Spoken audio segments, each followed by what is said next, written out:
Amis éco-citoyens, je vous salue, ravi de vous retrouver pour un nouveau JT d'Eco-NR TV. Toute l'actualité des économies d'énergie et des énergies renouvelables, c'est ici et maintenant. Plein gaz pour GDF Suez et c'est en Indonésie que ça se passe. Le groupe énergétique français vient de remporter 2 marchés d'achat d'électricité dans le pays asiatique aux côtés des Britanniques d'International Power. Il s'agit en fait de projets géothermiques d'une puissance annoncée de 220 MW sur une durée de 30 ans. A noter que la branche asiatique de GDF Suez détient une participation à hauteur de 35% dans ces projets. Prochaine étape, tout d'abord la signature d'une lettre de garantie gouvernementale par le ministère des Finances indonésienne et ensuite le début des travaux de forage pour explorer les ressources géothermiques. Du neuf pour la voiture électrique, avec cette idée très efficace pour optimiser son utilisation, l'ombrière photovoltaïque. Il faut dire qu'un véhicule électrique, vous le savez, dépend des conditions météo, de la circulation et évidemment du nombre d'arrêts et de redémarrages qu'il effectue. Tous ces paramètres influent sur son autonomie et aujourd'hui, solution justement, grâce au concept innovant de l'ombrière photovoltaïque, mis en place dans les parkings notamment, on va pouvoir recharger directement son véhicule et en plus de ça, produire de l'énergie photovoltaïque et en plus recueillir et recycler l'eau de pluie, autant dire une affaire qui roule. L'hydrolienne a le vent en poupe. En octobre dernier, les Côtes d'Armor accueillaient une hydrolienne dans leur fond marin. Aujourd'hui, c'est au département de la Manche d'en faire de même. Un protocole d'accord a été signé début mars entre DCNS, un groupe spécialisé dans les énergies marines, et les Britanniques de Alderney Renewable Energy.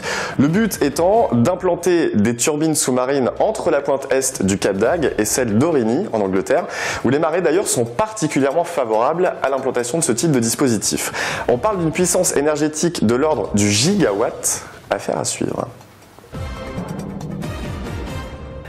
Une cellule solaire 100% organique. Ça nous vient du pays du soleil levant et il se dit déjà d'ailleurs que ça pourrait devenir un sérieux concurrent aux technologies traditionnelles qui utilisent du silicium cristallin.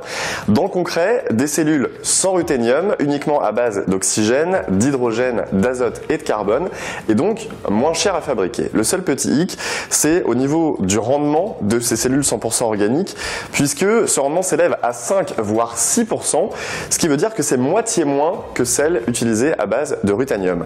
Nippon Kayaku CO, qui est la société productrice de ce type de matériel, étudie actuellement comment améliorer ses performances, mise en vente prévue, en tout cas en 2014.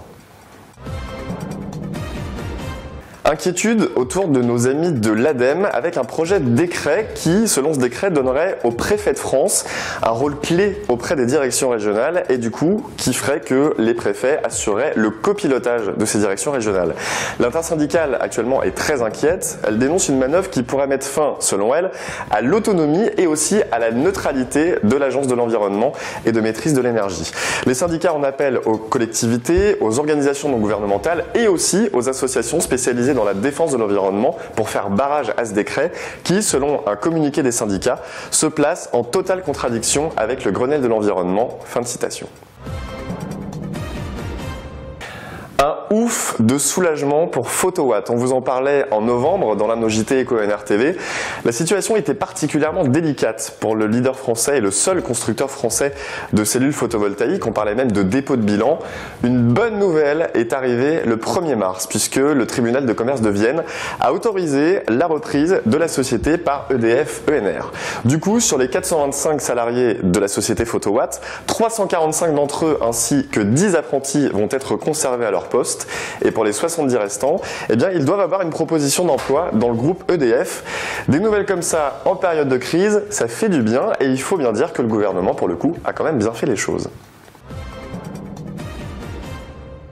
Un mot de l'opération Gros Pull, deuxième édition qui s'est tenue du 13 au 17 février dernier et qui mettait en compétition 9 classes de 6 écoles différentes avec un principe, vous le savez, qui est très simple, venir à l'école habillé d'un gros pull en plus de manière à diminuer le chauffage de 1 à 2 degrés et donc, par la force des choses, de réaliser des économies d'énergie. Et en plus, pour le pull le mieux décoré, un prix en plus à gagner. Ça, c'est pour la partie encore un petit peu plus ludique de la chose.